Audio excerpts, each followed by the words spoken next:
जादुई उड़ने वाला रंगीन शेर रोबोट और विशाल दुष्ट भेड़िए का हमला। जंगल के राजा शेर का एक मंत्री था रोबोट शेर। उस जंगल में जानवरों की संख्या दिन ब दिन कम होती जा रही थी, जिसके चलते राजा ने एक फैसला किया। वो अपना फैसला सुनाने के लिए जानवरों की एक सभा बुलाता है। हमारे जंगल में जानवरों की संख्या दिन ब दिन कम होती जा रही है। इसके दो कारण हो सकते हैं।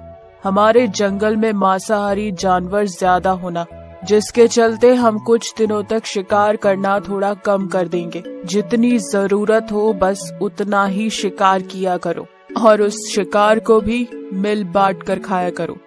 लेकिन शेर की ये बातें एक भेड़िए को बिल्कुल भी पसंद नहीं आती। हाँ, इतनी मेहनत करने के बाद जो थोड़ा बहुत शिकार हाथ लगता है, उससे ये शेर मिल बांट कर खाने को कह रहा है, शिकार कम करने को कह रहा है। अगर ऐसा रहा तो हम जिएंगे कैसे? वैसे भी मुझे बहुत भूख लगी है। मुझे इसके लिए कोई उपाय सोचना ही पड़ेगा। अगले दिन भेड़िया हिरन का शिकार करके खा रहा था कि तभी वहाँ चीता आता है। तुम्हारे शिकार किए हुए भोजन में से थोड़ा भोजन मुझे भी दो। इतने छोटे शिकार में तुम्हें क्या दूं? चलो जाओ यहाँ से। कल महाराज ने जो कहा था वो भूल गए? मुझे 2 दिन से कोई भी शिकार नहीं मिला। कृपया करके मुझे थोड़ा भोजन दे दो ना। चीता जबरदस्ती भेड़िए को घायल करता है और भोजन लेकर वहाँ से भाग जाता है। ओह, बहुत भूख लग रही है। चीता ताकत के बल पर मेरा भोजन लेकर वहाँ से चला गया।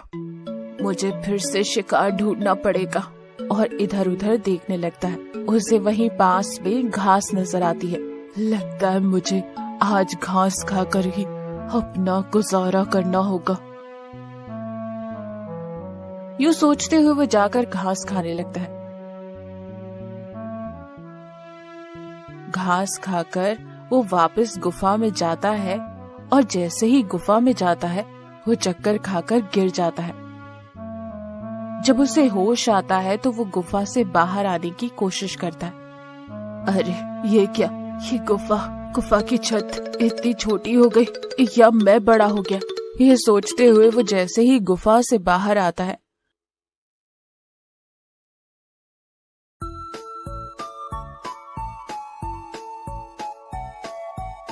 और वापस से तालाब में जाकर अपनी परछाई देखता है। जब उसे पता चलता है कि वो एक विशाल और खूंखार भेड़िया बन चुका है, तो एक भेड़िया बहुत खुश होता है। आज से मैं बहुत ताकतवर हूँ।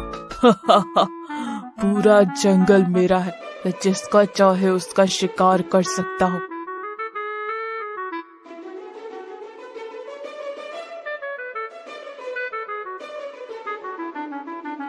यूं वो अपने रास्ते में आए हर जानवर को मारने लगा।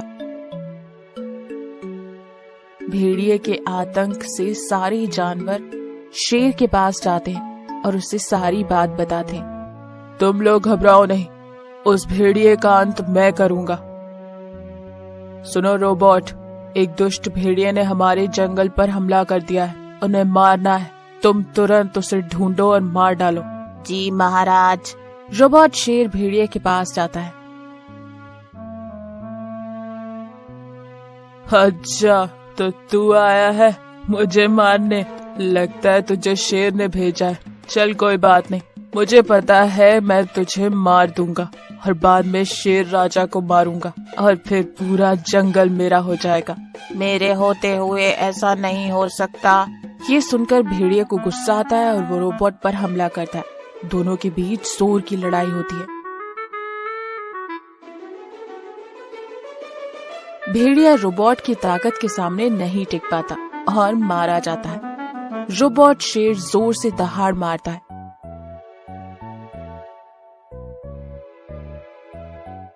भेड़िए को मरा देख सारे जानवर खुश हो जाते हैं। इस कहानी से हमें ये सीख मिलती है कि अपनी ताकत के बल पर घमंड करने वाला एक ना एक दिन मुंह के बल गिरता है। बाघ का रहस्य, बेटा ही बना बाप का दुश्मन और खूनी गुफा। एक बार की बात है, एक घना और सुंदर जंगल था। जंगल का राजा शेर खान अपने बेटे सिम्बा और पत्नी के साथ रहता था। शेर खान बहुत ही ताकतवर और शक्तिशाली था। उसके पास कई सारी जादुई शक्तियां थी। वो अपनी जादुई शक्तियों से बड़ी मुसीबत को भी पलक झपकते ही हरा देता था। वहीं दूसरी ओर उसी जंगल में एक बाघ रहता था जो शेर खान से बहुत नफरत करता था। वो जानता था कि शेर खान की शक्तियों के सामने वो कभी भी खड़ा नहीं हो पाएगा। एक दिन सिम्बा अकेले जंगल में घूम रहा था कि तभी उसकी नजर लकड़बग्घे पर पड़ती, जो तेजी से भागते हुए शेर खान की ओर जा रहा था। ये देख सिम्बा उसे रोकता है और कहता है, अरे लकड़बग्घे, क्या हुआ? क्यों तुम इतने परेशान हो? ये तुम्हारे बस की बात नहीं है। मेरा रास्ता छोड़ो, मुझे शेर खान से मिलना है। ये कहकर लकड़बग्घा वहां से भाग जाता है। लकड़बग्घे का बर्ताव सिम्बा को बिल्कुल भी अच्छा नहीं लगता। वो गुस्से में आग बबूला होकर जोर से दहाड़ मारता है कि तभी वहां पास में खड़ा बाघ, जिसने लकड़बग्घे को सिम्बा के पास जानबूझकर भेजा था, वो आगे आता है और सिम्बा से कहता है, ये लकड़बग्घे ने अच्छा नहीं किया। आज लकड़बग्घा, कल कोई और। सब तुम्हें ही बेकार और निकम्मा समझेंगे। ये सुन सिम्बा को और भी ज्यादा गुस्सा आता है और वो जोर से दहाड़ मारता है। अरे दहाड़ मारने से कुछ नहीं होता। जो सच है वो तो सच है। जब तक तुम्हारे पिताजी तुम्हें वो जादुई शक्तियां नहीं देते जो उनके पास है, तुम कुछ नहीं कर सकते। यूं बाघ सिम्बा के मन में शेर खान के खिलाफ नफरत भर देता है। सिम्बा गुस्से से बिना कुछ सोचे समझे शेर खान के पास जाता है और कहता है, पिताजी, अब आप बूढ़े हो गए हो। इस जंगल की भागदौड़ संभालना आपके बस की बात नहीं।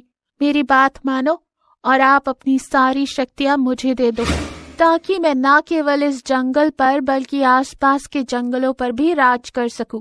शेर खान को सिम्बा के इरादे अच्छे नहीं लगते और वो कहता है, बेटा, ये शक्तियां मुझे जंगल पर राज करने के लिए नहीं मिली है, बल्कि कमजोर और बेबस जानवरों की मदद करने के लिए मेरे पूर्वजों ने मुझे ये शक्तियां दी।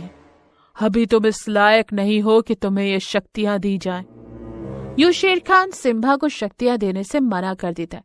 सिम्बा गुस्से में वहां से चला जाता है। अगले दिन सिम्बा शेर खान को अकेला पाकर उस पर अचानक से हमला कर देता है। सिम्बा के अचानक हमले से शेर खान हक्का बक्का हो जाता है और इससे पहले कि वो कुछ करे, सिम्बा शेर खान को मार डालता है, ये सोचकर कि शेर खान के मरते ही उसे सारी शक्तियां मिल जाएंगी। पर ऐसा हुआ नहीं और ये देखकर अब सिम्बा घबरा रहा था। वो भाग जाता है। इधर जब शेरनी और बाकी जानवरों को शेर खान की मौत की खबर मिलती है, तब वो सब चौंक जाते। शेरनी फूट फूट कर रो रही थी। तभी सिम्बा अनजान बनकर वहां आता है। बेटा सिम्बा, किसी ने तुम्हारे पिताजी को बड़ी बेरहमी से मार डाला। अब हमारा क्या होगा? माँ रो मत। जिस किसी ने भी पिताजी को मारा है, मैं उसे छोड़ूंगा नहीं। सिम्बा नकली आंसू लिए अपनी माँ को हौसला देता। दिन बीत रहे थे। सिम्बा शेरनी और बाकी जानवरों के साथ अच्छे से पेश आ रहा था। जानवर भी धीरे धीरे शेर खान को भूलकर सिम्बा की तारीफ करने लगे। जंगल में सब कुछ अच्छे से चल रहा था कि अचानक से जंगल में जानवर गायब होने लगे। इस बात को लेकर जानवर बहुत परेशान थे। अरे, हमारे कई जानवर दिखाई नहीं दे रहे। कहीं हमारे जंगल में कोई खूंखार जानवर तो नहीं घुस आया? अरे, खूंखार जानवर आता तो हमें जानवरों की हड्डियां तो दिखाई देती, पर ऐसा कुछ नहीं है। मुझे तो लगता है कि जानवर एक एक करके जंगल छोड़कर जा रहे हैं। पर क्यों? हमारे जंगल में ऐसी कौन सी कमी है जो जानवर जंगल छोड़कर जा रहे हैं? यूं सारे जानवर परेशान हो रहे थे। और दूसरी ओर शेरनी सिम्बा से कहती है, अरे बेटा सिम्बा, तुम इतनी रात गए कहाँ जा रहे हो? माँ, कुछ जरूरी काम है, मैं जल्दी ही वापस आ जाऊंगा, तुम सो जाओ। ये कहकर सिम्बा वहां से चला जाता है। सिम्बा जंगल के बाहर एक गुफा में जाता है।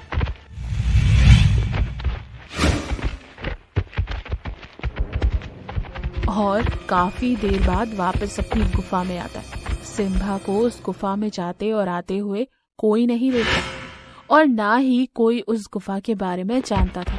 सिम्बा हर रोज रात के अंधेरे में उस गुफा में जाता और आता था। एक दिन शेरनी जंगल में घूम रही थी कि हथनी शेरनी से मिलकर जानवरों के बारे में बताती है। हाँ, मैंने भी इस पर गौर किया है। ये बड़ी ही गंभीर समस्या है। आज ही इसके बारे में मैं सिम्बा से बात करूंगी। वो तुरंत कोई ना कोई उपाय जरूर लेगा। ये कहकर शेरनी वहां से आगे बढ़ती कि रास्ते में उसे सिम्बा नजर आता है। वो सिम्बा को रोकने की कोशिश करती है, पर सिम्बा शेरनी की आवाज नहीं सुन पाता और वो आगे निकल जाता है। शेरनी सिम्बा का पीछा करती है और वो देखती है कि सिम्बा एक गुफा में जा रहा है। ये देख शेरनी भी उसके पीछे पीछे उस गुफा में जाती है। शेरनी वहां के नजारे को देखकर चौंक जाती। वहां जानवर मरे पड़े थे और बाघ मजे लेकर उन जानवरों को खा रहा था। ये देख शेरनी जोर से दहाड़ मारती। शेरनी की दहाड़ सुन बाघ और सिम्बा चौंक जाते। सिम्बा, ये सब क्या है? माँ, मुझे पिताजी की जादुई शक्तियाँ हासिल करनी है और ये तभी मुमकिन है जब मैं इस रहस्यमय गुफा को जानवरों की बलि दूं। सिम्बा, लगता है तुम पागल हो गए। मुझे तुमसे ये उम्मीद नहीं थी। मैंने ख्वाब में भी नहीं सोचा था कि तुम मासूम जानवरों को यूं मारोगे। शेरनी बाघ की ओर देखते हुए कहती है, लगता है ये सब इस बाघ का किया धरा है। इसी ने तुम्हें भड़काया होगा। बाघ, मैं तुझे जिंदा नहीं छोड़ूंगी। ये लो, उल्टा चोर कोतवाल को डांटे। एक तो मैं तुम्हारे बेटे की गलतियों पर पर्दा डाल रहा हूँ और तुम हो कि मुझे ही कसूरवार ठहरा रही हो। तुम्हारे बेटे ने जादुई शक्तियाँ पाने के लिए अपने ही पिता को मार डाला। ये सुनकर शेरनी के पैरों तले जमीन खिसक जाती। सिम्बा, कह दो कि ये सब झूठ है। तुम अपने पिता का कत्ल नहीं कर सकते। सिम्बा शेरनी को सारी सच्चाई बताता है। सिम्बा और शेरनी बातें कर ही रहे थे कि बाघ मौका देखकर उन दोनों पर हमला करता और उन्हें घायल कर देता। वो दोनों इतने घायल हो गए थे कि उठ भी नहीं पा रहे थे। ये देख बाघ खुश हो जाता है। मैंने सोचा नहीं था कि तुम लोगों को मारना इतना आसान होगा। अरे ओ बेवकूफ सिम्बा, मैंने तुझे इस्तेमाल किया तेरे पिता को मारने के लिए और तू मेरी बातों में आकर अपने ही पिता को मार बैठा। मैंने जादुई शक्तियों का बहाना बनाकर तुझसे जानवरों की बलि मांगी ताकि मुझे बैठे बिठाए भोजन मिल जाए। ये सुनकर सिम्बा चौंक जाता है और उसे अपनी गलती का एहसास होता है और वो एकदम से दहाड़ मारते हुए उठता है और बाघ पर हमला कर उसे मार डालता है। बाघ के मरते ही सिम्बा अपनी माँ से माफी मांगता है। शेरनी भी सिम्बा को माफ कर देती। सिम्बा जंगल का राजा बनकर एक अच्छा राजा और एक अच्छा बेटा होने का कर्तव्य निभाता है। इस कहानी से हमें ये सीख मिलती है कि कहीं सुनी बातों में कभी नहीं आना चाहिए। ये कहानी आपको अच्छी लगी तो लाइक और शेयर जरूर करें और कमेंट करके हमें जरूर बताएं। और हाँ, हमारे चैनल को सब्सक्राइब करना मत भूलिएगा।